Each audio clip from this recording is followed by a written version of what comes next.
आज के इस वीडियो लेक्चर में आप सभी लोगों का स्वागत है। इससे पहले वाले वीडियो में हम लोगों ने ऑप्टिकल इंस्ट्रूमेंट में आई को डिस्कस किया था, आई के डिफेक्ट्स को डिस्कस किया था। आज हम लोग डिस्कस करने जा रहे हैं माइक्रोस्कोप एंड टेलीस्कोप। ठीक है, तो माइक्रोस्कोप में क्या है कंडीशन। तो जैसे माइक्रोस्कोप का काम क्या है, तो माइक्रोस्कोप किसी स्मॉल ऑब्जेक्ट्स को क्या करता है, बड़ा दिखाता है। कैसे बड़ा दिखाता है, तो अब जैसे कोई भी ऑब्जेक्ट है, कंसीडर करें कि ये पेन को मैंने रखा अपने आँख के सामने, तो ये पेन क्या करता है, हमारे आई पर कुछ एंगल बनाता है। ठीक है, तो वो जो एंगल है उस एंगल को हम लोग कहते हैं विजुअल एंगल। तो जैसे ये मैंने एक आई बनाया, इस आई के सामने ये किसी ऑब्जेक्ट को रखा गया। अब देखो इस ऑब्जेक्ट को, ये जो ऑब्जेक्ट है, ये ऑब्जेक्ट हमारे आई पर एंगल बना रहा है, मान लो अल्फा 1। अगर हम लोग क्या करते हैं, इस ऑब्जेक्ट को और नज़दीक कर देते हैं, तब जो एंगल होगा वो पहले से कुछ अधिक होगा। और नज़दीक कर देते हैं, और अधिक होगा, है ना। तो जैसे जैसे हम लोग ऑब्जेक्ट को नज़दीक कर रहे हैं, वैसे वैसे क्या हो रहा है, ये एंगल इंक्रीज़ हो रहा है। और एंगल जैसे जैसे इंक्रीज़ हो रहा है, वैसे वैसे इस ऑब्जेक्ट का साइज़ भी बड़ा दिखेगा। लेकिन इसका भी एक लिमिट है। ये लिमिट क्या है कि इस ऑब्जेक्ट को हम लोग क्लियर देख सकते हैं कहाँ तक, up to a distance 25 centimetre. हम लोग 25 सेंटीमीटर यानी least distance of distinct vision तक, स्पष्ट दृष्टि की न्यूनतम दूरी तक हम लोग इसको स्पष्ट देख सकते हैं। अगर उससे नज़दीक करेंगे तो हम लोगों को ये स्पष्ट नहीं दिखेगा। तो कंडीशन यहाँ पर ये होता है कि जैसे हम लोग क्या करेंगे, ये नेकेड आई है, आई के साथ कुछ भी एक्स्ट्रा लेंस हम लोगों ने कनेक्ट नहीं किया है। तो जब ये नेकेड आई है, तो नेकेड आई पर कोई ऑब्जेक्ट किसी पर्टिकुलर डिस्टेंस, नॉर्मली हम लोग list distance of distinct vision ले लेते हैं, तो पर्टिकुलर डिस्टेंस से कुछ एंगल बना रहा है। तो ये जो एंगल होगा, ये एंगल कहलाएगा विजुअल एंगल। ठीक है, ये एंगल होगा विजुअल एंगल। माइक्रोस्कोप अब क्या करेगा, तो वो माइक्रोस्कोप इस विजुअल एंगल के वैल्यू को बढ़ा देगा। ठीक है, माइक्रोस्कोप का काम क्या है, तो माइक्रोस्कोप इस विजुअल एंगल के वैल्यू को बढ़ा देगा। और जब विजुअल एंगल का वैल्यू बढ़ेगा, तो वो ऑब्जेक्ट हम लोगों को कैसा दिखेगा, बड़ा दिखेगा। ठीक है, तो माइक्रोस्कोप में क्या होगा, तो माइक्रोस्कोप क्या करता है, स्मॉल ऑब्जेक्ट्स को बड़ा दिखाता है। तो यानी कि माइक्रोस्कोप, नाम ही है उसका माइक्रोस्कोप। माइक्रो मीन्स स्मॉल, सूक्ष्म। माइक्रोस्कोप क्या करेगा, वो सूक्ष्म ऑब्जेक्ट को, स्मॉल ऑब्जेक्ट्स को दिखाएगा। ठीक है, तो उसके लिए कंडीशन क्या है, तो जैसे माइक्रोस्कोप में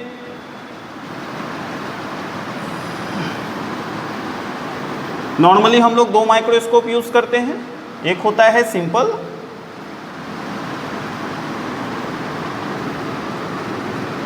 ठीक है, हिंदी में बोलते हैं इसको सरल सूक्ष्मदर्शी।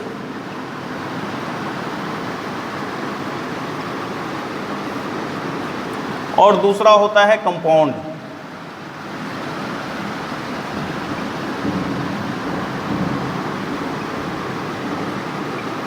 इसको हम लोग बोलते हैं संयुक्त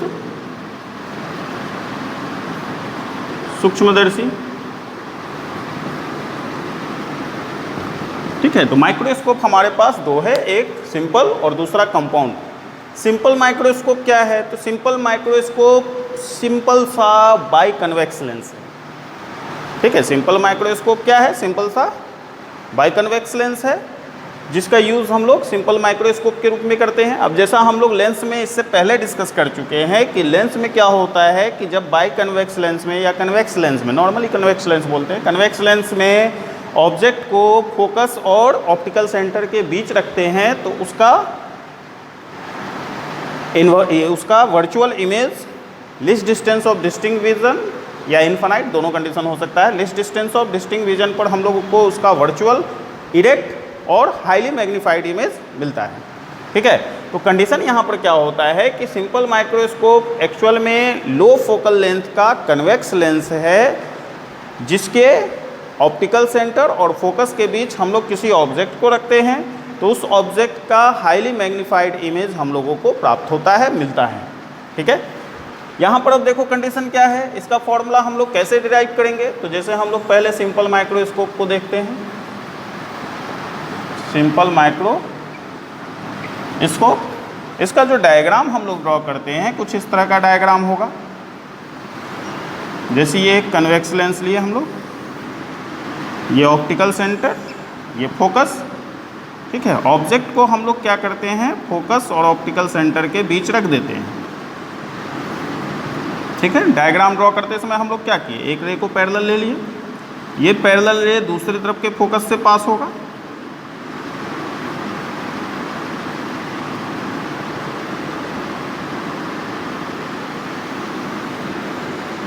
और दूसरे रे को कहाँ से पास करा देना है, इसके ऑप्टिकल सेंटर से। इन दोनों रेज को हम लोग क्या करेंगे, एक्सटेंड करेंगे रिवर्स डायरेक्शन में, क्योंकि दोनों का नेचर है diverging.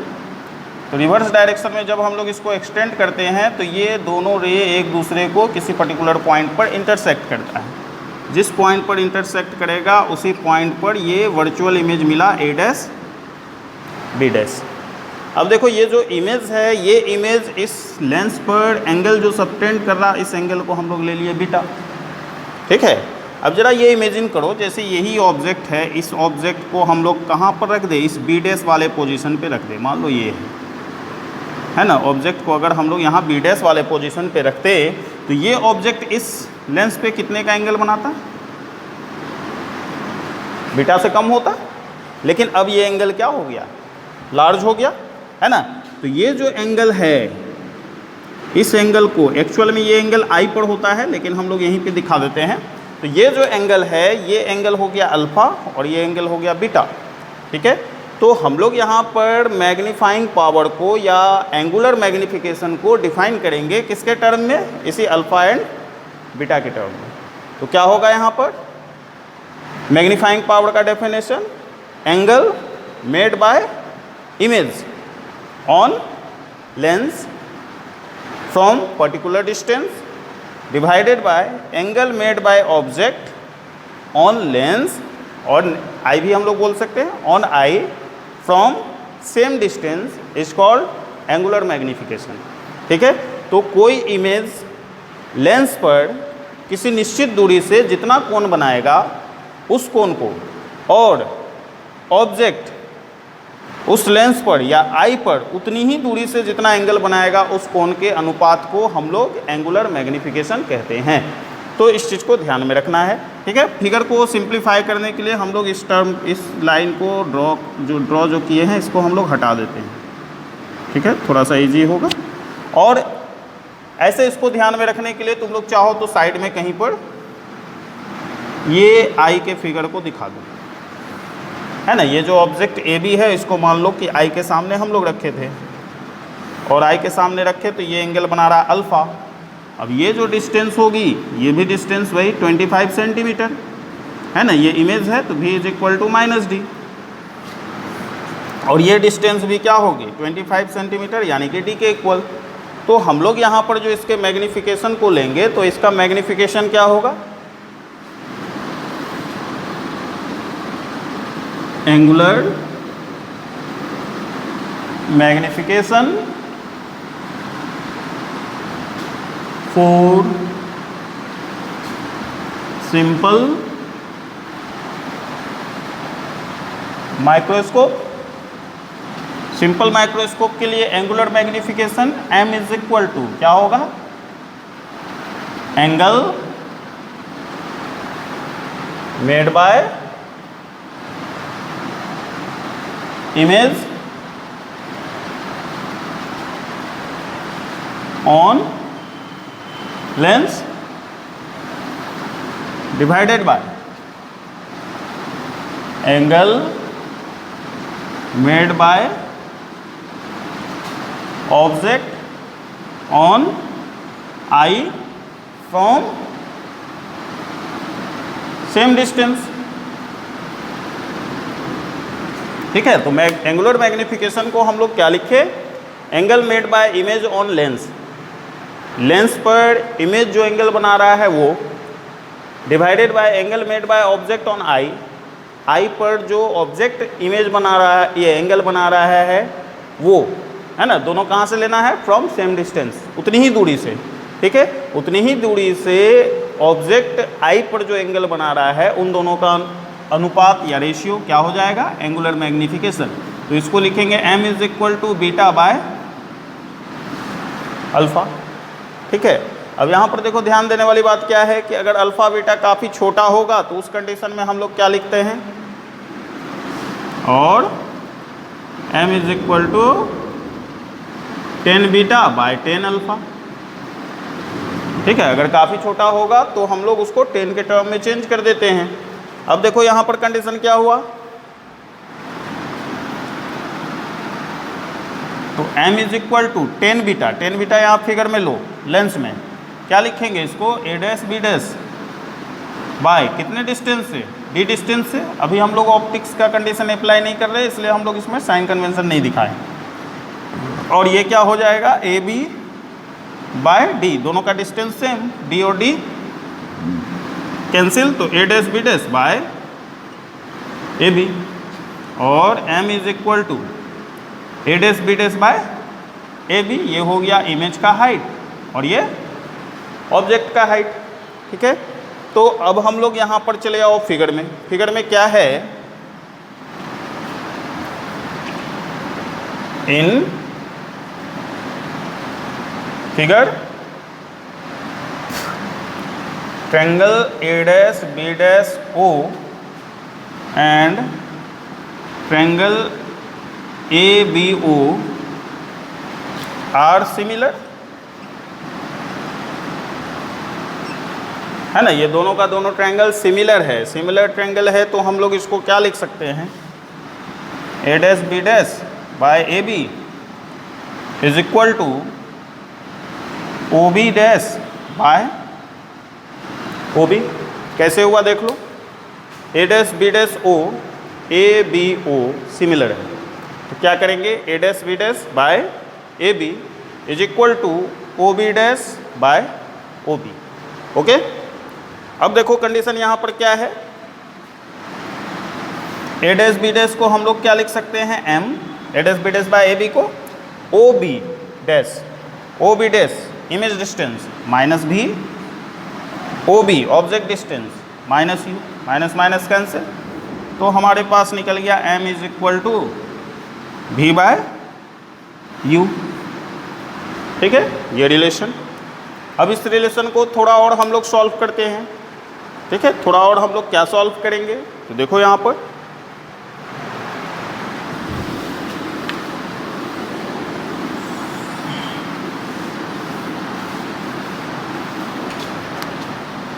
Now lens formula, lens formula में क्या था हमारे पास, 1 by V minus 1 by U is equal to 1 by F. देखो यहाँ पर क्या है, v बाई यू, दोनों तरफ v से मल्टीप्लाई कर दो, multiplying by v on both side, है ना, दोनों तरफ v से मल्टीप्लाई कर दिए तो ये तो 1 हो जाएगा। ये क्या हो जाएगा, v by U is equal to v by F, और ठीक है इसको उधर लाओ, इसको इधर लाओ, 1 minus V by F is equal to V by U. ठीक है, अब देखो तुम्हारे पास क्या है, v by U is equal to m, तो हम लोग यहाँ पर क्या कर सकते हैं,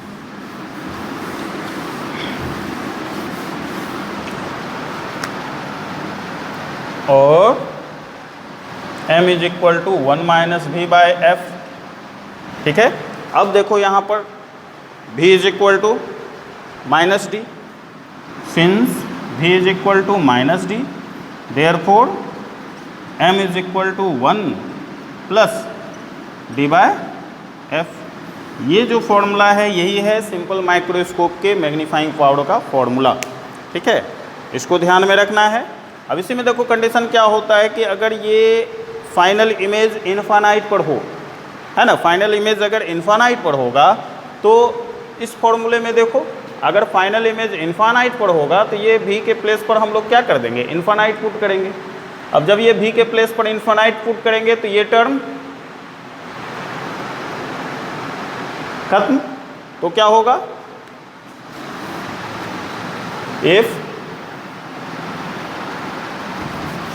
if image is formed at infinite, ठीक है। अगर इमेज इन्फानाइट पर फॉर्म होगा तो m इज इक्वल टू हम लोग डायरेक्ट लिखेंगे d/f, ठीक है। तो इस रिलेशन को ध्यान में रखना है, ठीक। तो ये था सिंपल माइक्रोस्कोप का कंडीशन। अब हम लोग इसमें डिस्कस करेंगे कंपाउंड माइक्रोस्कोप।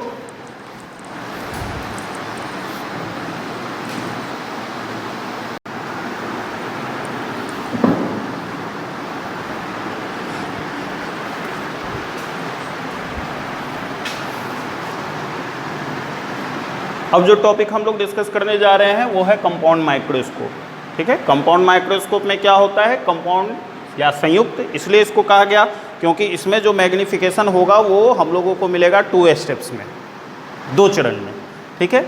अब 2 स्टेप्स में जो मैग्नीफिकेशन होगा वो किस तरह से होगा, तो जैसे कंपाउंड माइक्रोस्कोप में हम लोग 2 कन्वेक्स लेंस का यूज़ करेंगे, 2 कन्वेक्स लेंस का यूज़ करेंगे। फर्स्ट कन्वेक्स लेंस जो ऑब्जेक्ट की तरफ होगा उस कन्वेक्स लेंस को हम लोग ऑब्जेक्टिव कहते हैं, और जिस कन्वेक्स लेंस की तरफ हम लोग आई रखते हैं, नेत्र रखते हैं, उसको हम लोग आई पीस कहते हैं, ठीक है। ऑब्जेक्ट को हम लोग अभिदृश्यक भी बोलते हैं ऑब्जेक्टिव को, और आई पीस को हम लोग नेत्रिका बोलते हैं हिंदी में। अब देखो कंडीशन यहाँ पर क्या है कि जैसे हम लोग ऑब्जेक्टिव लेंस को चूज़ करते हैं तो ऑब्जेक्टिव लेंस को चूज़ करते समय हम लोग क्या ध्यान में रखते हैं कि ऑब्जेक्टिव के लिए जिस कन्वेक्स लेंस का यूज़ करते हैं उसका एपर्चर और फोकल लेंथ, ध्यान देना, एपर्चर और फोकल लेंथ दोनों स्मॉल होता है, ठीक है। और आईपीस में जिस लेंस का यूज़ करते हैं या जिस कन्वेक्स लेंस का यूज़ करते हैं उसका एपर्चर तो लार्ज होता है लेकिन फोकल लेंथ उसका भी स्मॉल होता है ना। फोकल लेंथ स्मॉल बोलने का मतलब कि ये नहीं कि उसका फोकल लेंथ बिल्कुल छोटा होगा, उसका फोकल लेंथ ऑब्जेक्टिव से कुछ ज़्यादा होता है, लेकिन नॉर्मली लेंस के एपर्चर के कंपैरिजन में या तुलना में उसका फोकल लेंथ कम होता है, ठीक है। तो हम लोग पहले उसके डायग्राम को देखेंगे और उसमें क्या ध्यान में रखनी है कि जैसे तुम लोग देखे होगे कि माइक्रोस्कोप का यूज करते समय हम लोग जनरली क्या करते हैं, उसके नॉब को रोटेट कराकर माइक्रोस्कोप को एडजस्ट करते हैं। एडजस्ट करने का मतलब क्या हुआ कि हम लोग दोनों लेंसेज के बीच की दूरी को चेंज करते हैं, ठीक है। रैक और पिनियन है ना, रेक और पिनियन का एडजस्टमेंट होता है और उसी रेक और पिनियन के हेल्प से हम लोग दोनों लेंस के बीच की दूरी को एडजस्ट कर सकते हैं, दोनों लेंस की दूरी बीच की दूरी को बढ़ा सकते हैं और घटा सकते हैं, वो हम लोग अपने आवश्यकता के अनुसार करते हैं, ठीक है। तो माइक्रोस्कोप में क्या होगा, तो माइक्रोस्कोप में कंपाउंड माइक्रोस्कोप में 2 कन्वेक्स लेंस होगा। जो कन्वेक्स लेंस ऑब्जेक्ट की तरफ होगा उसको हम लोग ऑब्जेक्टिव कहते हैं, जो कन्वेक्स लेंस आई की तरफ होगा उसको हम लोग आई पीस कहते हैं। ऑब्जेक्टिव का एपर्चर और फोकल लेंथ दोनों स्मॉल होगा, आई पीस का एपर्चर तो लार्ज होगा लेकिन फोकल लेंथ उसकी तुलना में स्मॉल होगा, ठीक है। तो इसको ध्यान में रखना है। अब देखो जैसे हम लोग डायग्राम इसका ड्रॉ करते हैं तो थोड़ा सा तुम लोग इसमें ध्यान देना, डायग्राम ड्रॉ करते समय बहुत सावधानी इसमें रखना है, ठीक है। सावधानी क्या रखना है, जैसे तुम लोग तो स्केल से डायग्राम ड्रॉ करोगे, यहाँ पर हम लोगों ने एक ऑब्जेक्टिव लेंस को ड्रॉ किया है ना, ये ऑब्जेक्टिव लेंस छोटा सा लेना है, ये है ऑब्जेक्टिव, ठीक है। ऑब्जेक्टिव के सामने हमने किसी ऑब्जेक्ट को रख दिया, ये एक स्मॉल ऑब्जेक्ट है ए बी। इस ऑब्जेक्ट से हम लोग 2 रे लेंगे, फर्स्ट रे को प्रिंसिपल एक्सिस के पैरेलल लिए, सेकेंड रे को हम लोग इसके ऑप्टिकल सेंटर से पास कराते हैं। ये रे तो विदाउट डेविएटेड पास हो जाएगा है ना, और इस रे को हम लोग इसके फोकस से पास करा देते हैं। मान लो कि जैसे स्मॉल फोकस है, ये फोकस हम लोग दिखाते हैं।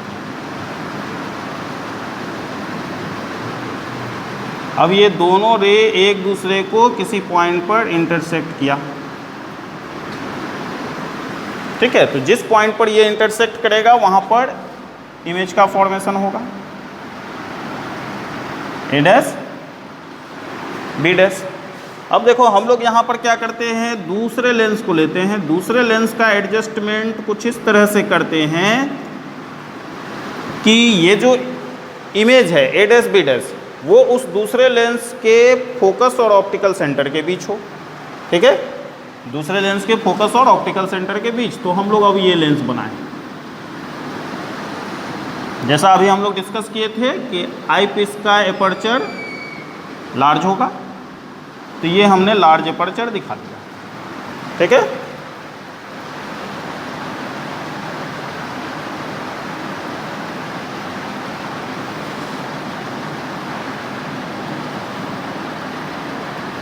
ये आईपीस का अपर्चर लार्ज, मान लो इसका ऑप्टिकल सेंटर ई।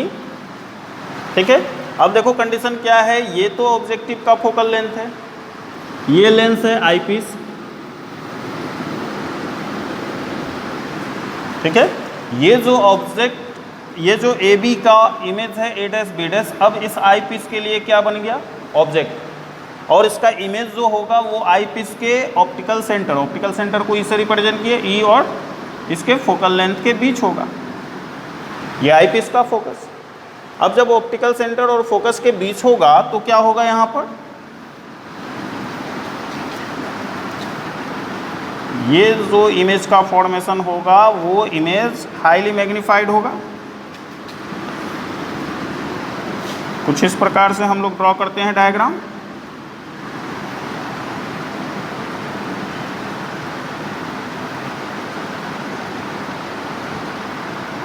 ये है highly magnified image A double dash B double dash. अब जैसे हम लोगों को ऑब्जेक्ट को देखने के लिए आई के पोजीशन को यहाँ रखना होगा, है ना, ये हमारे आई का पोजीशन है।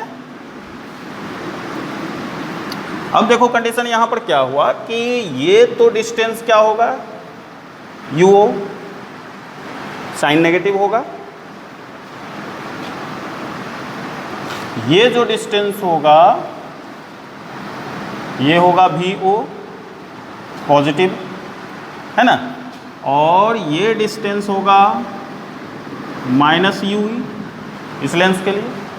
ठीक है, अब देखो कंडीशन क्या है, यहाँ पर हम लोग कैसे इसको लेंगे, तो ये जो फाइनल इमेज फॉर्म हुआ ए डैश बी डैश, ये आई पीस पर एंगल बना रहा है बीटा। अब इसको हम लोग एक बार फिर कंपेयर करेंगे किससे, ऑब्जेक्ट से। मान लो ऑब्जेक्ट को इस ये फाइनल इमेज के पोजीशन पे रखेंगे, तो फाइनल इमेज के पोजीशन पे रखेंगे तो ये जो एंगल बनाएगा इस आई पीस पर वो काफ़ी छोटा एंगल होगा, तो इस एंगल को और उस एंगल को कंपेयर करना है। तो नॉर्मली हम लोग क्या करते हैं कि जैसे ये जो ऑब्जेक्ट है उसके एंगल को आई पर लेते हैं। ठीक है, तो इसके मैग्नीफाइंग पावर का फॉर्मूला क्या होगा। हाँ, और एक बात ध्यान में ये रखना है कि जैसे ये जो पॉइंट होगा वी ई, ये किसके बराबर होगा, minus D, list distance of distinct vision. अब जो कंडीशन यहाँ पर हम लोग लेते हैं वो क्या होगा, मैग्निफिकेशन या एंगुलर मैग्निफिकेशन कर दो, angular magnification m is equal to, कैसे डिफाइन करेंगे इसको, angle made by image on eyepiece divided by angle made by object on eye from same distance। ठीक है, तो इसको हम लोग क्या लिखेंगे, m is equal to beta divided by alpha. अब जैसा अभी हम लोग थोड़ी देर पहले डिस्कस किए थे सिंपल माइक्रोस्कोप में, हम लोग इसको क्या कर सकते हैं, 10 बीटा बाय 10 अल्फा के टर्म में लिख सकते हैं। ठीक है, और m इज इक्वल टू, देखो तो फिगर में 10 बीटा को क्या लिखेंगे हम लोग, a double dash B double dash by D, है ना। एक बार फिर यहाँ पर सिर्फ डिस्टेंस लेना है हम लोगों को, तो क्या लिखेंगे, A double dash B double dash by D divided by 10 alpha. अब हम लोग क्या करेंगे, ऑब्जेक्ट को इस पोजीशन पे रखेंगे, है ना, ऑब्जेक्ट को इस पोजीशन पे रखेंगे तो ये जो डिस्टेंस होगा ये डिस्टेंस तो सेम, और ऑब्जेक्ट क्या है यहाँ ए बी, तो हम लोग इसको क्या लिखेंगे, A B by D, D और डी कैंसिल, तो हमारे पास जो रिलेशन आया ये कौन सा रिलेशन है, A double dash B double dash by A B. इसको हम लोग थोड़ा और चेंज कर सकते हैं, m इज इक्वल टू, इसको ऐसे लिख सकते हैं a double dash b double dash divided bye a dash b dash into a dash b dash bye ab। ठीक है, देखो a dash b dash cancel हो जाएगा, वापस वहीं हम लोग पहुंच जाएंगे। अब देखो कंडीशन यहाँ पर क्या है कि ये जो रिलेशन हम लोगों को मिला ये final image by intermediate image है ना। अब यहाँ पर ध्यान दो, ये फाइनल इमेज आई पीस का इमेज है, आई पीस के लिए इमेज है, और ये जो इंटरमीडिएट इमेज है a डैश b डैश वो आई पीस के लिए ऑब्जेक्ट है। क्या हो गया यहाँ पर, image height by object height, ये हो गया मैग्नीफाइंग पावर आई पीस का। फिर उधर चलो, ऑब्जेक्टिव के लिए ये इमेज है और ये ऑब्जेक्ट है, तो image height by object height, ये ऑब्जेक्टिव का मैग्नीफाइंग पावर। तो हम लोग इसको ऐसे लिख सकते हैं m is equal to M E into M O. इसको हम लोग कंसिडर किए इक्वेशन 1। ठीक है, कैसे हुआ समझ में आया? चाहो तो यहाँ लिख सकते हो नीचे में, where M E is equal to a double dash b double dash by a b a dash b dash and m not is equal to a dash b dash by a b। अब जरा सा दिमाग लगाओ इसमें, ये जो आई piece है ये आई पीस बिहेव कर रहा है सिंपल माइक्रोस्कोप के जैसा, है ना। सिंपल माइक्रोस्कोप में भी इससे पहले यही कंडीशन हम लोग डिस्कस किए थे कि ऑब्जेक्ट को हम लोग ऑप्टिकल सेंटर और फोकस के बीच रख रहे थे, तो उसका मैग्नीफाइड इमेज हम लोगों को मिला less distance of distinct vision. Same condition I piece के साथ है, यानी कि ये जो आई पीस है वो सिंपल माइक्रोस्कोप की तरह बिहेव कर रहा है, और जब ये सिंपल माइक्रोस्कोप की तरह बिहेव कर रहा है तो इसका फॉर्मूला हम लोगों को डिराइव करने की ज़रूरत नहीं है, क्योंकि सिंपल माइक्रोस्कोप का फॉर्मूला हम लोग पहले डिराइव कर चुके हैं। ठीक है, तो करो क्या इसमें,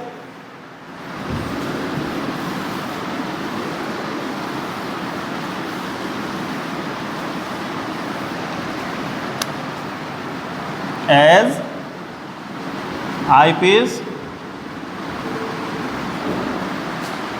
behaves as simple microscope, therefore m is equal to 1 plus d by f। ये था सिंपल माइक्रोस्कोप का फॉर्मूला। लेकिन यहाँ पर तब ध्यान देने वाली बात क्या है कि हम लोग ये फॉर्मूला अप्लाई कर रहे हैं किसके लिए, आई पीस के लिए।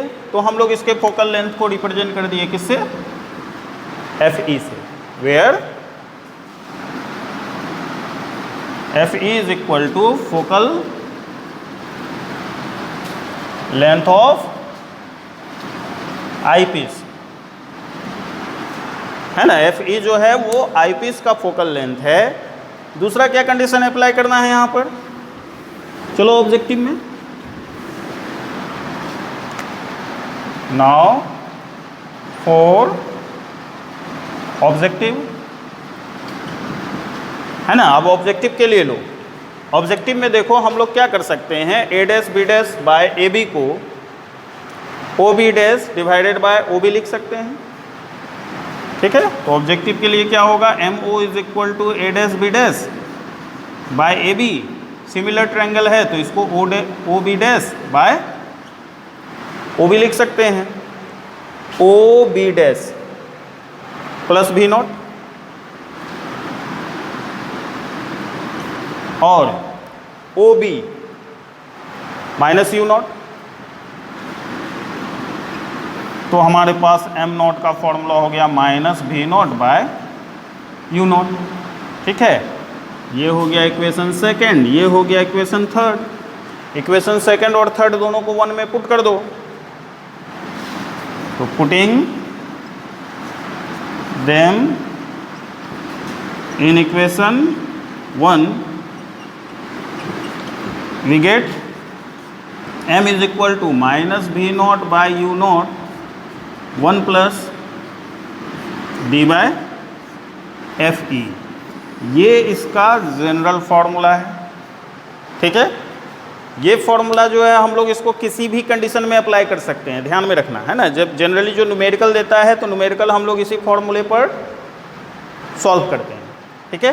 तो ये फॉर्मूले को हम लोग किसी भी कंडीशन में अप्लाई कर सकते हैं, ठीक। लेकिन कुछ कंडीशन और इसमें हम लोग देखते हैं। कंडीशन क्या हम लोग देखते हैं, तो देखो, तो अगर हम लोगों से ये पूछा जाए कि लेंथ ऑफ माइक्रोस्कोप, अगर माइक्रोस्कोप के लेंथ की बात होगी तो माइक्रोस्कोप का लेंथ क्या होगा, V0 प्लस UE, है ना। डिस्टेंस ले रहे हैं, डिस्टेंस में हम लोग साइन कन्वेंशन यूज़ नहीं करते हैं, तो हम लोग जैसे लेंथ लेंगे यहाँ पर, तो वो लेंथ क्या होगा,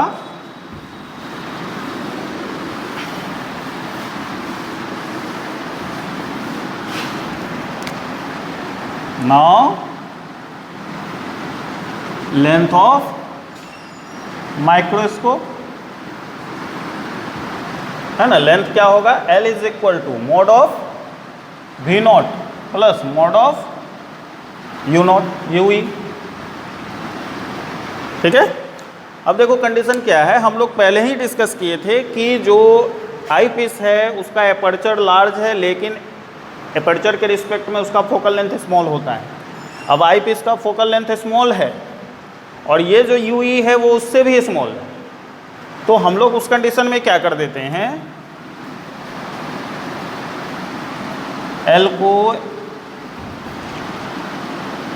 अप्रॉक्स इक्वल कर देते हैं किसके, V0 के। तो जहाँ हम लोग V0 लिखे हैं वहाँ पर हम लोग L लिख सकते हैं। दूसरी बात यहाँ देखो, दूसरी बात क्या है यहाँ पर, जैसे हम लोग U0 को ले रहे हैं, अब U0 को भी थोड़ा सा हम लोग चेंज करेंगे, वो कैसे चेंज करेंगे वो हम लोग अब देखते हैं।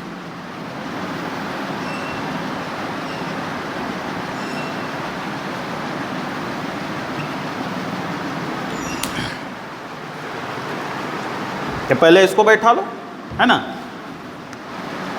Therefore M is equal to minus L by U0 1 plus D by FE, एक रिलेशन ये हो गया। इस रिलेशन से क्या हम लोगों को मिल रहा है, here M is directly proportional to L, यानी कि जैसे जैसे हम लोग माइक्रोस्कोप के लेंथ को बढ़ाएंगे वैसे वैसे उसका मैग्नीफाइंग पावर भी बढ़ेगा, ठीक है। अब इसमें देखो फिर क्या करते हैं हम लोग,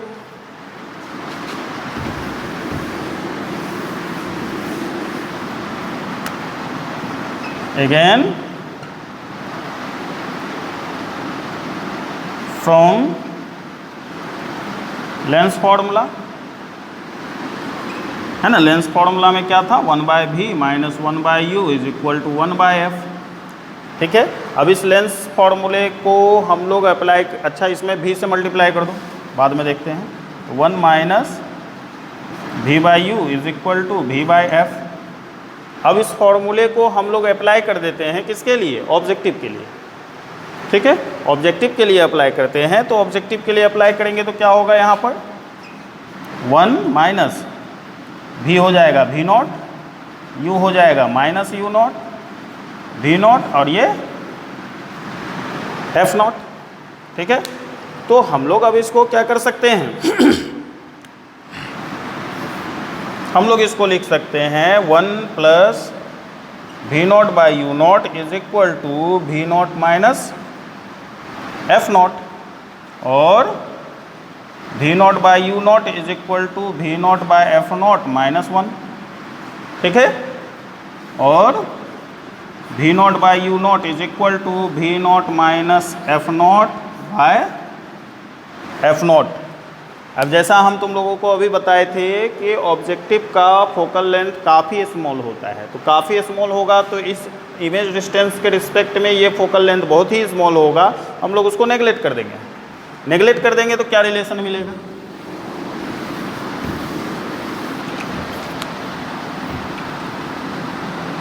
since F0 is less than V0, therefore V0 by U0 is equal to V0 by F0, और V0 को अभी हम लोग ने क्या लिखा था, L, तो V0 by U0 is equal to L by F0। तो अब ये फॉर्मूला थोड़ा और चेंज होगा। फॉर्मूला चेंज क्या होगा, now मैग्नीफाइंग पावर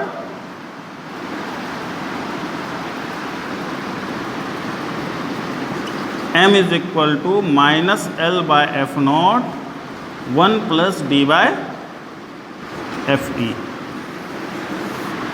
ठीक है, तो ये रिलेशन हम लोग यूज़ करते हैं। कभी कभी अगर मोड के टर्म में लिया जाता है तो ये नेगेटिव साइन नहीं भी दिखाते हैं हम लोग, ऐसे रहने दो, कोई दिक्कत नहीं है। अब देखो इसी में तुम लोग कंडीशन ध्यान दो कि अगर फाइनल इमेज का फॉर्मेशन इनफाइनाइट पर हो तो क्या होगा। तो जैसा हम लोग सिंपल माइक्रोस्कोप में किए थे, फाइनल इमेज का फॉर्मेशन अगर इनफाइनाइट पर था तो हम लोग 1 plus D by F E के प्लेस पर direct D by F E लिखे थे। तो if final image is formed at infinite, अगर फाइनल इमेज इनफाइनाइट पर बनेगा तो m इज इक्वल टू लिखेंगे minus V naught by U naught into D by F E. V naught और U naught के टर्म में first जो formula था हमारे पास, ठीक है। और क्या होगा यहाँ, अब ये जो लास्ट फॉर्मूला अभी हम लोग डिराइव किए इसके टर्म में लिखेंगे तो m is equal to minus L by F naught into D by F E. इस फॉर्मूले में देखो तुम लोग ध्यान दो, here m is inversely proportional to F naught F E, है ना। m जो है वो एफ नॉट और एफ ई दोनों का इन्वर्सली प्रोपोर्शनल है। इसका मतलब एफ नॉट एफ ई का वैल्यू स्मॉल होगा तो m लार्ज होगा, ठीक है। इसी कारण से हम लोग कंपाउंड माइक्रोस्कोप में ऑब्जेक्टिव और आईपीस दोनों के फोकस को स्मॉल लेते हैं। फोकस को जितना स्मॉल लेंगे मैग्नीफाइंग पावर उतना ही अधिक होगा। और इसमें ध्यान में रखने वाली बात क्या है, जरा सा ये इमेजिन करो कि फाइनल इमेज इनफाइनाइट पर बनेगा किस कंडीशन में, जब ये A dash B dash I piece के कहाँ होगा, फोकस पर। अब जब A dash B dash I piece के फोकस पर होगा तो ये जो यू ई होगा वो इक्वल हो जाएगा किसके, फोकस के। तो क्या होगा इस केस में, लेंथ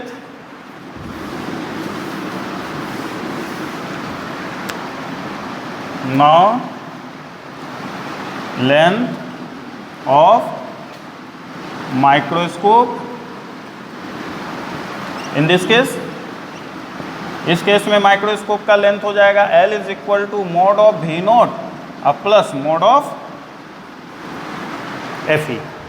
ठीक है, ये तो सेम रहेगा, वी नॉट ही रहेगा, लेकिन ये ऑब्जेक्ट चला जाएगा एफ ई के प्लेस पर, क्योंकि फाइनल इमेज इनफाइनाइट पर बनने का मतलब कि ये लाइट पैरेलल होगा, और ये लाइट पैरेलल तभी होगा जब ऑब्जेक्ट फोकस पर होगा। ठीक है, तो ये जो यू ई है वो चेंज होकर क्या हो जाएगा, आई पीस का फोकस हो जाएगा। ठीक है, तो इसको ध्यान में रखना है।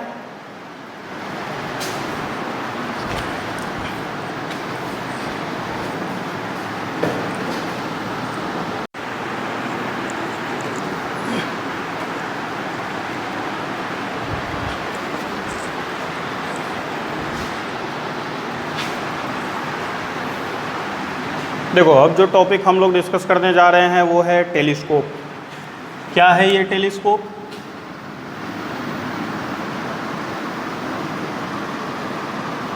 हिंदी में बोलते हैं इसको दूरदर्शी। ठीक है, तो नाम ही है टेलीस्कोप। टेलीस्कोप दूरदर्शी। हम लोग इससे क्या करेंगे, दूर के ऑब्जेक्ट को देखेंगे।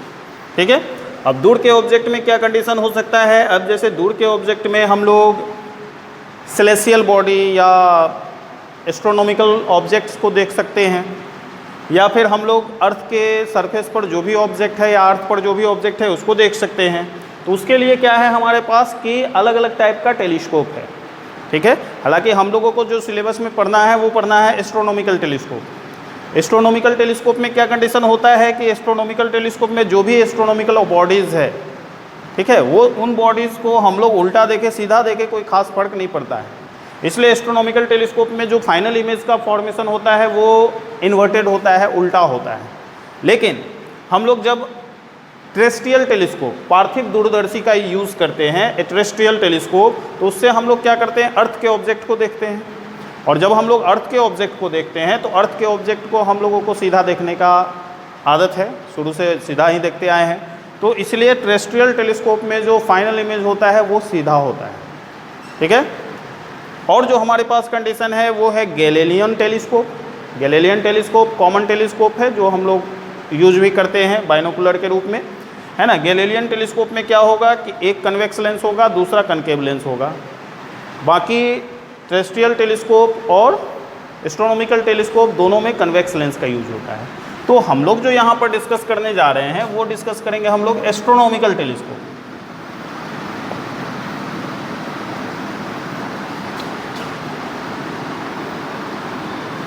एस्ट्रोनॉमिकल टेलीस्कोप हिंदी में बोलते हैं हम लोग खगोलीय दूरदर्शी। ठीक है। एस्ट्रोनॉमिकल टेलीस्कोप में क्या होता है, तो एस्ट्रोनॉमिकल टेलीस्कोप में दो कन्वेक्स लेंस का यूज़ होता है ना। दो कन्वेक्स लेंस को हम लोग एडजस्ट करते हैं और उसके बीच के डिस्टेंस को हम लोग अपनी सुविधा के अनुसार चेंज भी कर सकते हैं। ठीक है। तो एस्ट्रोनॉमिकल टेलीस्कोप में हम लोग क्या करेंगे, टू कन्वेक्स लेंस का यूज़ करेंगे। टू कन्वेक्स लेंस में जो कन्वेक्स लेंस ऑब्जेक्ट की तरफ होता है उसको हम लोग ऑब्जेक्टिव कहते हैं। जिस कन्वेक्स लेंस की तरफ हम लोग आई रखते हैं उसको हम लोग आई पीस कहते हैं। अब देखो इसमें कंडीशन क्या है कि जो ऑब्जेक्टिव लेंस होता है, ऑब्जेक्टिव लेंस का एपर्चर लार्ज होता है ना। एपर्चर भी लार्ज होगा, फोकल लेंथ भी लार्ज होगा। ध्यान देना, ऑब्जेक्टिव का एस्ट्रोनॉमिकल टेलीस्कोप में ऑब्जेक्टिव का एपर्चर भी लार्ज होगा, फोकल लेंथ भी लार्ज होगा, और आई पीस का एपर्चर स्मॉल होगा और फोकल लेंथ भी स्मॉल होगा। अब सोचने वाली बात यह है कि ऑब्जेक्टिव का फोकल लेंथ लार्ज क्यों है। तो ऑब्जेक्टिव का फोकल लेंथ लार्ज इसलिए हम लोग लेते हैं क्योंकि हम लोग सेलेस्टियल ऑब्जेक्ट्स को, एस्ट्रोनॉमिकल ऑब्जेक्ट्स को हम लोग देख रहे हैं, उससे आने वाला लाइट का अमाउंट बहुत ही कम होता है और ज़्यादा से ज़्यादा लाइट टेलीस्कोप में इंटर करे, इसलिए उसका एपर्चर हम लोग लार्ज लेते हैं। दूसरी बात क्या है कि आगे हम लोग एक टॉपिक पढ़ेंगे वेव ऑप्टिक्स में रिजॉल्विंग पावर। तो टेलीस्कोप के रिजॉल्विंग पावर को इंक्रीज करने के लिए भी उसके ऑब्जेक्टिव के एपर्चर को लार्ज लेते हैं, वो आगे हम लोग डिस्कस करेंगे। तो देखो अब इसमें कंडीशन क्या होगा, डायग्राम इसका कैसा होगा। और एक बात इसमें ध्यान में रखना है, तुम लोगों को ध्यान में क्या रखना है कि जैसे टेलीस्कोप का एडजस्टमेंट हम लोग दो तरह से करते हैं। एक जो एडजस्टमेंट है उसमें फाइनल इमेज का फॉर्मेशन इनफाइनाइट पर होता है। ठीक है। एक जो एडजस्टमेंट होगा उसमें फाइनल इमेज इनफाइनाइट पर बनेगा और जिसमें फाइनल इमेज इनफाइनाइट पर बनता है उस एडजस्टमेंट को हम लोग कहते हैं एडजस्टमेंट फॉर नॉर्मल विजन। ठीक है। Adjustment for normal vision, adjustment for normal vision में फाइनल इमेज इनफाइनाइट पर, अनंत पर बनेगा। और दूसरा जो एडजस्टमेंट है हमारे पास वो एडजस्टमेंट है for least distance of distinct vision. इसमें क्या होता है कि फाइनल इमेज का फॉर्मेशन 25 सेंटीमीटर पर यानी least distance of distinct vision पर होता है। ठीक है। तो टेलीस्कोप का एडजस्टमेंट हमारे पास दो तरह से होगा, एक हो गया नॉर्मल विजन जिसमें फाइनल इमेज इनफाइनाइट पर, और दूसरा जो कंडीशन इसमें हो गया वो हो गया for least distance of distinct vision जिसमें फाइनल इमेज का फॉर्मेशन 25 सेंटीमीटर पर यानी least distance of distinct vision पर होगा। तो हम लोग को दोनों डिस्कस करना है। तो हम लोग यहाँ पर जैसे फर्स्ट देखते हैं एडजस्टमेंट फॉर नॉर्मल विजन। ठीक है। इसमें क्या होगा, तो final image is formed at infinite, है ना। फाइनल इमेज बनेगा इनफाइनाइट पर। अब देखो इसका डायग्राम कैसा होता है। जैसे ये हमने बनाया ऑब्जेक्टिव, है ना। अभी हम बताए थे ऑब्जेक्टिव का एपर्चर लार्ज हम लोग लेते हैं। ये ऑब्जेक्टिव को हम लोगों ने ड्रॉ किया। ठीक है। फिगर को सिंपल बनाने के लिए जैसे हम लोग ये एक ले लिए, है ना। यहाँ पर ध्यान देने वाली बात ये है कि ये रे आ रहा है कहाँ से, सेलेस्टियल ऑब्जेक्ट से। तो सेलेस्टियल ऑब्जेक्ट से आ रहा है तो ये पैरेलल रे होगा, है ना। हम लोग यहाँ पर 3 रेज को दिखा दिए। ठीक। ये जो पैरेलल रे होगा ये लेंस से रिफ्रैक्ट होगा और इंटरसेक्ट किया किसी पर्टिकुलर पॉइंट पर। ठीक है। तो जिस पॉइंट पर ये इंटरसेक्ट किया उस पॉइंट पर क्या होगा, इमेज का फॉर्मेशन होगा। ठीक है, इसको ए बी ही रहने देते हैं। ये जो ऑब्जेक्ट है, ये ऑब्जेक्ट एंगल बना रहा है ऑब्जेक्टिव पर, ये ऑब्जेक्टिव है, ऑब्जेक्टिव पर ये एंगल बना रहा है ओ। अब ज़रा तुम लोग इसमें दिमाग लगाओ, क्या दिमाग लगाना है इसमें। हम लोग इससे पहले डिस्कस किए थे कि अगर लेंस में पैरेलल रे हो लेकिन वो प्रिंसिपल एक्सिस के पैरेलल नहीं होता है तो वो एक दूसरे से मिलता है फोकल प्लेन पर, है ना। ये होगा फोकल प्लेन। जो रे पैरेलल है लेकिन प्रिंसिपल एक्सिस के पैरेलल नहीं है, वो एक दूसरे को इंटरसेक्ट करता है फोकल प्लेन में, तो ये फोकल प्लेन का रीजन होगा। और ये फोकल प्लेन प्रिंसिपल एक्सिस को कट करती है कहाँ पर, फोकस पर। यानी कि ये जो पॉइंट होगा, ये पॉइंट ऑब्जेक्टिव का फोकस है, ठीक है। अब देखो कंडीशन यहाँ पर क्या है कि फाइनल इमेज का फॉर्मेशन हो रहा है इनफाइनाइट पर। अब ये फाइनल इमेज का फॉर्मेशन इनफाइनाइट पर कब होगा, जब ये इमेज आई पीस के कहाँ बनेगा, फोकस पर। अब जब ये इमेज आई पीस के फोकस पर बनेगा, ये मैंने आई पीस दिखाया, ठीक है। जब ये इमेज आई पीस के फोकस पर बनेगा, तब उस स्थिति में फाइनल इमेज का फॉर्मेशन होगा कहाँ, इनफाइनाइट पर। तो ये जो रे है, ये रे, ये आई पीस का ऑप्टिकल सेंटर, ये जो रे होगा, ये सारा का सारा रे पैरेलल होगा। ये भी,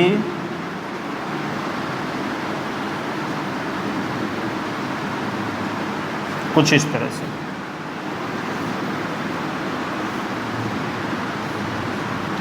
है ना। हम लोग यहीं पे आई के पोजीशन को रखेंगे, ठीक है। कंडीशन समझ में आया इसमें, ठीक है। ये पैरेलल रे है जो ऑब्जेक्ट से आ रही है, अल्फा एंगल बना रही है, तो ये एंगल भी क्या होगा, अल्फा। और ये रे इमेज का फॉर्मेशन करेगी कहाँ पर, फोकस पर। तो ये जो फोकस है, ये ऑब्जेक्टिव का फोकस है। अब फाइनल इमेज इनफाइनाइट पर फॉर्म हो, उसके लिए क्या करना पड़ेगा, आई पीस को इस तरह से एडजस्ट करना होगा, आई पीस को इस तरह से एडजस्ट करना पड़ेगा कि ये जो इमेज का फॉर्मेशन हुआ वो आई पीस के लिए क्या है, ऑब्जेक्ट, और ये ऑब्जेक्ट कहाँ होना चाहिए, आई पीस के फोकस पर, तब ये इमेज का फॉर्मेशन होगा इनफाइनाइट पर। यानी कि यहाँ पर भी ई का वैल्यू हो गया इनफाइनाइट। अब ये जो डिस्टेंस होगा यहाँ, ये एफ नॉट के बराबर, और ये डिस्टेंस होगा एफ ई के बराबर, ठीक है। देखो ध्यान देना, यहाँ पर हम डिस्टेंस की बात कर रहे हैं, ये डिस्टेंस है, डिस्टेंस के टर्म में इसको रिप्रेजेंट कर रहे हैं। डिस्टेंस के टर्म में रिप्रेजेंट कर रहे हैं, तो चूंकि ये लेफ्ट साइड है तो ये नेगेटिव होगा, आगे फॉर्मूला में हम लोग देखते हैं, ठीक है। अब देखो करना क्या है यहाँ पर,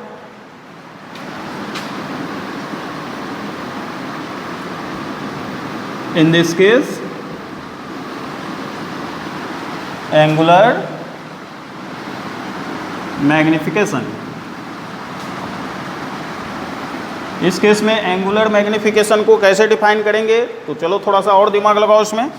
जैसे ये जो ऑब्जेक्ट है, ये तो अल्फा एंगल सब्टेंड किया ऑब्जेक्टिव पर, तो ये एंगल और ये एंगल सेम, और ये जो फाइनल इमेज है वो इस आई पीस पर एंगल बनाया बीटा, ठीक है। फाइनल इमेज आई पीस पर एंगल बनाया बीटा। तो यहाँ जो मैग्नीफाइंग पावर हम लोग लेंगे इसका, या एंगुलर मैग्निफिकेशन लेंगे, उसको किस टर्म में डिफाइन करेंगे, तो m is equal to angle made by image on eye piece divided bye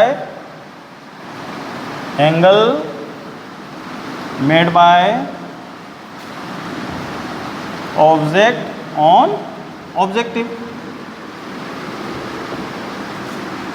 है ना। आई पीस जो एंगल, ये आई पीस पर जो इमेज एंगल बना रहा है वो एंगल, और ऑब्जेक्टिव पर जो ऑब्जेक्ट एंगल बना रहा है वो एंगल, उन दोनों का रेशियो लेना है, वही होगा इसका मैग्नीफाइंग पावर या angular magnification.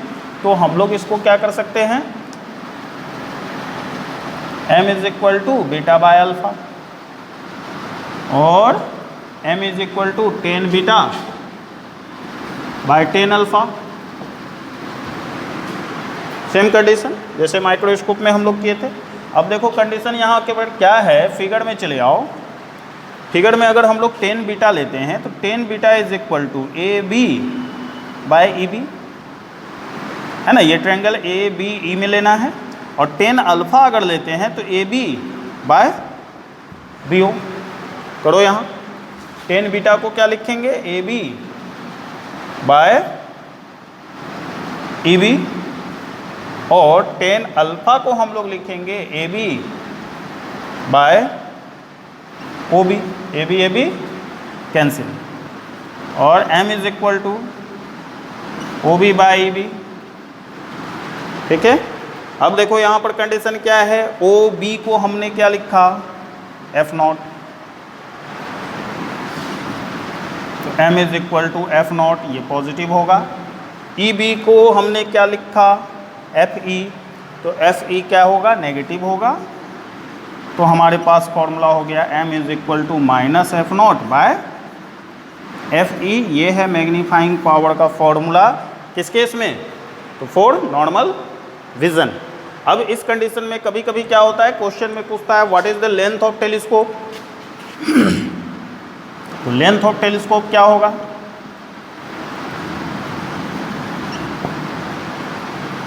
Length of telescope जैसे हम लोग लेंगे तो L is equal to mod of F naught plus mod of F E. ठीक है, ये हो गया टेलीस्कोप का लेंथ। तो ये जो कंडीशन हम लोगों ने डिस्कस किया ये था condition adjustment for normal vision. अब जो दूसरा कंडीशन इसमें हम लोग देखेंगे वो है adjustment for least distance of distinct vision.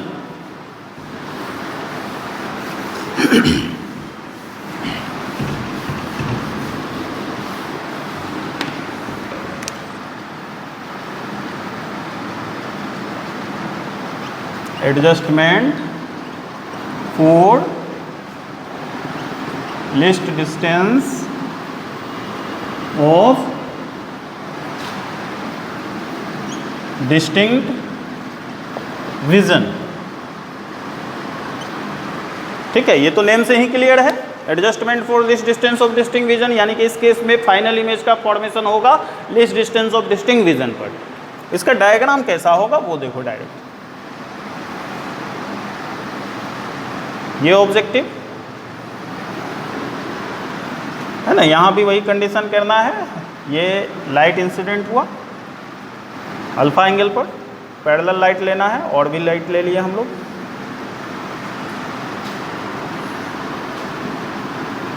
ये हो गया इमेज का फॉर्मेशन ए बी।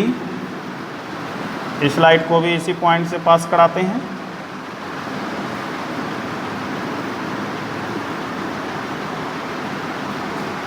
ठीक है, अब जो कंडीशन है यहाँ पर हमारे पास, ये आईपीस,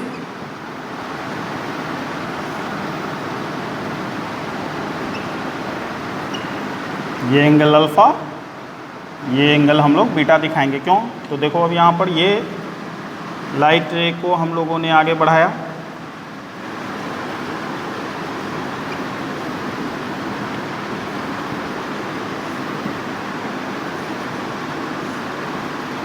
ये कंडीशन। इसी पोजीशन पे हमने अब फाइनल इमेज को दिखा दिया, डॉटेड लाइन से दिखाना, वर्चुअल इमेज है। इसी पोजीशन में फाइनल इमेज को मैंने दिखा दिया। ये है ए डैश बी डैश। ठीक है, तो ये कंडीशन। अब देखो कंडीशन क्या है यहाँ पर, तो ये डिस्टेंस तो इसके फोकल लेंथ के ही बराबर होगा, लेकिन हम लोग क्या करते हैं कि list distance of distinct vision के लिए आई पीस को थोड़ा सा ऑब्जेक्टिव की तरफ खिसका देते हैं। अगर आई पीस को थोड़ा सा ऑब्जेक्टिव की तरफ खिसकाएंगे तो जो इसका फोकस पहले बी पर था वो खिसक कर चला जाएगा और आगे। ये हो गया। ठीक, अब ये जो ए डैश, ये जो ए बी है, ये ए बी इस आई पीस के ऑप्टिकल सेंटर और फोकस के बीच चला गया, और जब ये ए बी आई पीस और ऑप्टिकल सेंटर के फोकस के बीच चलाया तो इसका इमेज कहाँ बनेगा, list distance of distinct vision. यानी कि ये जो डिस्टेंस हम लोग ले लिए ये हो गया V E is equal to minus D. ये डिस्टेंस एक बार फिर वही मोड ऑफ एफ नॉट, और ये डिस्टेंस माइनस यू ई, और ये डिस्टेंस एफ ई। ठीक है, अब देखो यहाँ पर करेंगे क्या, सब कुछ सेम जैसे पहले किए थे बस वैसे ही रहेगा। एंगुलर मैग्नीफिकेशन का फॉर्मूला सेम यहाँ तक, ठीक है। यहाँ से हम लोग इसको चेंज कर देते हैं। अब देखो इसको चेंज करेंगे तो क्या होगा, m is equal to O B plus F naught E B. E B अब क्या हो गया माइनस यू ई, तो m इज इक्वल टू हमारे पास हो गया minus F not by you E. ये इक्वेशन फर्स्ट, ठीक है। अब फिर क्या करना है, इसमें 1 बाई यू ई का वैल्यू निकालना है और उसको वहाँ पर लाकर पुट कर देना है, ठीक है। तो इसको ध्यान देना। चलो आगे,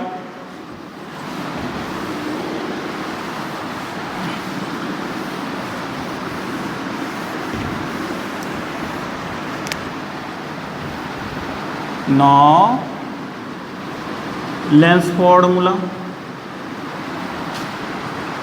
लेंस फॉर्मूला क्या है हमारे पास, 1 by V minus 1 by U is equal to 1 by F. 4 eye piece. Eye piece के लिए हम लोग क्या करेंगे, तो 1 बाय वी ई माइनस, है ना, 1 by V E minus 1 by U E, ये भी minus, is equal to 1 by F E. तो हमारे पास हो गया minus 1 by V E plus 1 by U E is equal to 1 by F E, और 1 by U E is equal to 1 by F E plus 1 by V E, है ना। यहाँ पर हम लोग भी को पहले ही माइनस ले लिए हैं, इसलिए माइनस डायरेक्ट हम कर दिए यहाँ, ठीक है। यहाँ भी को हम लोगों ने माइनस ले लिया, या तुम लोग ऐसे भी करो, डायरेक्ट वैल्यू ही बैठा दो यहाँ, ठीक है। भी के प्लेस पर हम लोग माइनस डी कर दिए, तो ये हो जाएगा प्लस के टर्म में। अब देखो क्या हो गया, 1 by U E is equal to 1 by F E को कॉमन ले लो, आएगा कॉमन, ये तो 1 हो गया, प्लस क्या लिख सकते हैं यहाँ पर, एफ ई तो है नहीं तो मल्टीप्लाई डिवाइड दोनों कर दिए, डिवाइड वाला बाहर मल्टीप्लाई वाला रह गया, तो हम लोग 1 बाय यू ई के प्लेस पर ये वैल्यू पुट कर सकते हैं। तो putting it in equation 1 we get, अगर इसको इक्वेशन 1 में हम लोग पुट कर देते हैं तो क्या मिलेगा हम लोगों को, m is equal to minus F naught तो वहाँ पहले से था, 1 बाय यू ई के प्लेस पर ये पूरा का पूरा वैल्यू क्या हो जाएगा, 1 by F E 1 plus F E by D. ये हो गया adjustment for least distance of distinct vision के लिए टेलीस्कोप का फॉर्मूला, इसको ध्यान में रखना है। अब देखो अगर तुम लोगों से पूछा जाए इस केस में लेंथ, तो क्या होगा length, now length of telescope in this case, इस केस में टेलीस्कोप का लेंथ क्या होगा, तो L इज इक्वल टू देखो वहाँ पर mode of F naught plus mod of you ई, है ना। इसका मोड लेना, लेंथ जब लेंगे तो हम लोग साइन यूज़ नहीं करते हैं, हम लोग मोड लेते हैं। तो ये हो गया लेंथ का फॉर्मूला। तो इस कंडीशन को तुम लोगों को ध्यान में रखना है, ठीक है। तो जैसे एग्जाम में या बोर्ड एग्जाम में जो क्वेश्चन पूछा जाता है, तो क्वेश्चन में ये कंडीशन दिया हुआ रहेगा कि तुमको ये फॉर्मूला डिराइव करना है list distance of distinct vision के लिए या नॉर्मल विजन के लिए, ठीक है। तो इसको प्रैक्टिस कर लेना, फिगर का भी अच्छे से प्रैक्टिस कर लेना।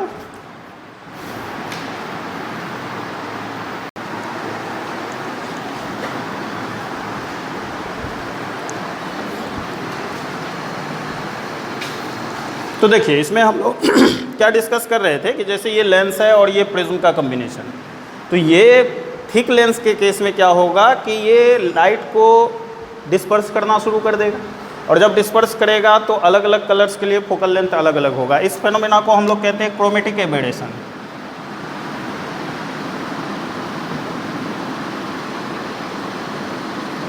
क्रोमेटिक एबेरेशन हिंदी में हम लोग इसको बोलते हैं वर्ण विपथन, ठीक है। तो लेंस में क्या होता है कि लेंस में क्रोमेटिक एबेरेशन होती है। अगर लार्ज एपर्चर का लेंस होगा तो उसमें क्रोमेटिक एबेरेशन होगा, तो जो इमेज होगा वो क्लियर नहीं मिलेगा। ठीक है। अगर मिरर की बात करते हैं तो मिरर में इस तरह का डिफेक्ट नहीं होगा।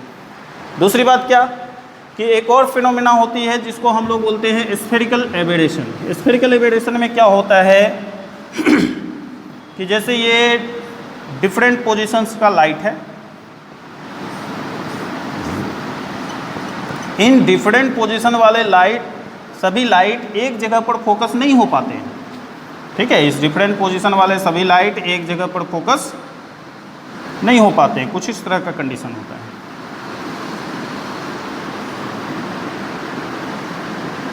अब जब ये सेम पॉइंट पर फोकस नहीं होंगे तो इसका फोकस क्लियर नहीं होगा। ठीक है, इस तरह का डिफेक्ट मिरर में भी होता है, स्फेरिकल मिरर में। लेकिन उस डिफेक्ट को स्फेरिकल मिरर में रिमूव करने के लिए हम लोग क्या करते हैं, पैराबोलिक मिरर का यूज़ करते हैं। ठीक है, पैराबोलिक मिरर का यूज़ करके हम लोग इस डिफेक्ट को इजीली रिमूव कर सकते हैं। ठीक है, तो हम लोग क्या करेंगे कि लेंस को रिप्लेस करके उसके प्लेस पर पैराबोलिक मिरर यूज़ करेंगे। तीसरी बात इसमें क्या ध्यान में रखनी है कि हम लोग बहुत बड़े साइज़ के लेंस को तो बना नहीं सकते हैं, लेकिन मिरर बना सकते हैं। और क्या है इसमें कि अगर बड़े साइज़ के लेंस को कंस्ट्रक्ट कर भी ले तो वो इतना ज़्यादा वेटी होगा, इतना भारी होगा कि उसको एडजस्ट करना हमारे लिए काफ़ी मुश्किल होगा। लेकिन उसके रिस्पेक्ट में मिरर का वेट काफ़ी कम होगा। ठीक है। चौथी बात इसमें क्या है कि जैसे हम लोग एस्ट्रोनॉमिकल टेलीस्कोप को कंस्ट्रक्ट करते समय जो लेंस यूज़ करेंगे तो सेलेस्टियल ऑब्जेक्ट से जो भी लाइट आएगी वो काफ़ी कम अमाउंट में होगी, और जब वो लेंस से पास होगी तो उसका मैक्सिमम पार्ट एब्जॉर्ब हो जाएगा, तो इमेज का ब्राइटनेस कम हो जाएगा। और जब इमेज का ब्राइटनेस कम होगा तो उसके ब्राइटनेस को बढ़ाने के लिए हम लोगों को ऐसा अरेंजमेंट यूज़ करना होगा जिसमें लाइट को ग्लास मीडियम से पास होने की ज़रूरत नहीं होगी, तो उसके लिए मिरर सूटेबल है। ठीक है, तो इन सब को देखते हुए हम लोग जो साइंटिफिक इन्वेस्टिगेशन होता है उस साइंटिफिक इन्वेस्टिगेशन में रिफ्रैक्टिंग टाइप टेलीस्कोप के प्लेस पर रिफ्लेक्टिंग टाइप टेलीस्कोप का यूज़ ज़्यादा करते हैं। अब ये जो रिफ्लेक्टिंग टाइप टेलीस्कोप है ये दो तरह का होगा, रिफ्लेक्टिंग टाइप टेलीस्कोप है ना। इसमें हम लोग क्या करते हैं, concave parabolic mirror is used in place of objective. हम लोग यहाँ क्या करते हैं, ऑब्जेक्टिव लेंस को रिप्लेस करके उसके प्लेस पर कनकेव पैराबोलिक मिरर का यूज करते हैं। अब हमारे पास ये रिफ्लेक्टिंग टाइप टेलीस्कोप है कितने तरह का, तो इसको दो कैटेगरी है इसका। एक है Newtonian telescope,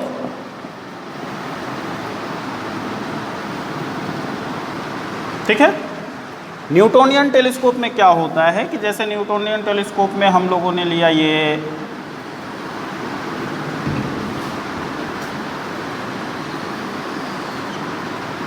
parabolic concave mirror है ना, ये पैराबोलिक कनकेव मिरर ऑब्जेक्टिव है।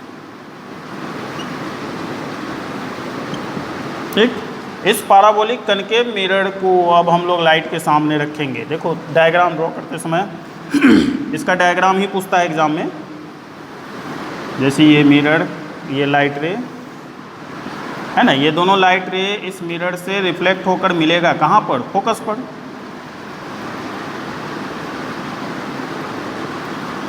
कुछ इस तरह से है ना। हम लोग क्या करते हैं, फोकस के ठीक पहले एक ये प्लेन मिरर एडजस्ट कर दें। अब प्लेन मिरर एडजस्ट करने से क्या होगा कि ये लाइट जब प्लेन मिरर पर इंसिडेंट होती है तो ये लाइट क्या होगी, रिफ्लेक्ट हो जाएगी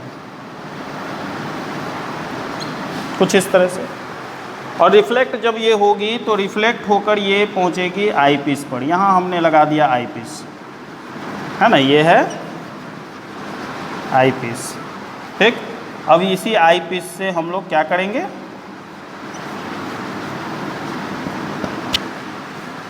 ऑब्जेक्ट को देखेंगे। तो ये जो कंडीशन है, ये कंडीशन है किसके लिए? न्यूटोनियन टेलीस्कोप के लिए। अब देखो कंडीशन यहाँ पर क्या है कि जैसे मिरर अगर लार्ज होगा तो न्यूटोनियन टेलीस्कोप का यूज़ करते समय हम लोगों को कहाँ देखना होगा? बीच में देखना होगा। इसके फोकस के आसपास हम लोगों को अपने आईपीस को एडजस्ट करना पड़ेगा। इसको थोड़ा सा और इजी वे में बनाया कैसेग्रेन।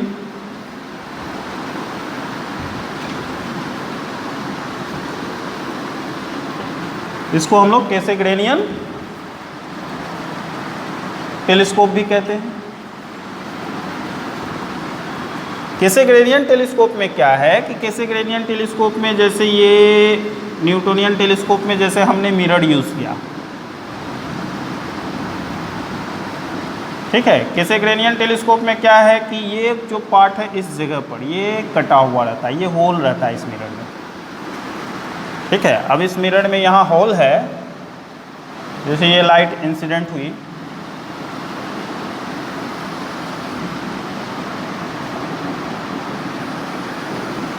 है ना, मिरर के सरफेस पर इंसिडेंट हुई।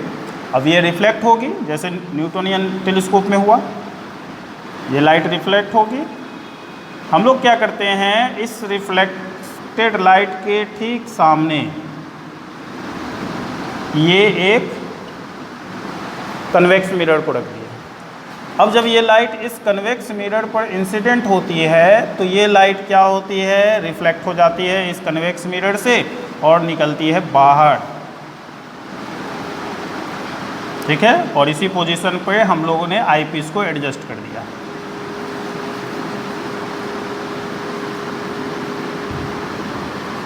ठीक है। यहीं से हम लोग ऑब्जेक्ट को देख लेंगे। तो ये जो टेलीस्कोप है, ये टेलीस्कोप है कैसेग्रेनियन टेलीस्कोप। ये दोनों रिफ्लेक्टिंग टाइप टेलीस्कोप है। साइंटिफिक इन्वेस्टिगेशन में हम लोग इसी टाइप के टेलीस्कोप का यूज़ जनरली करते हैं, ठीक है। तो इसको ध्यान में रखना है।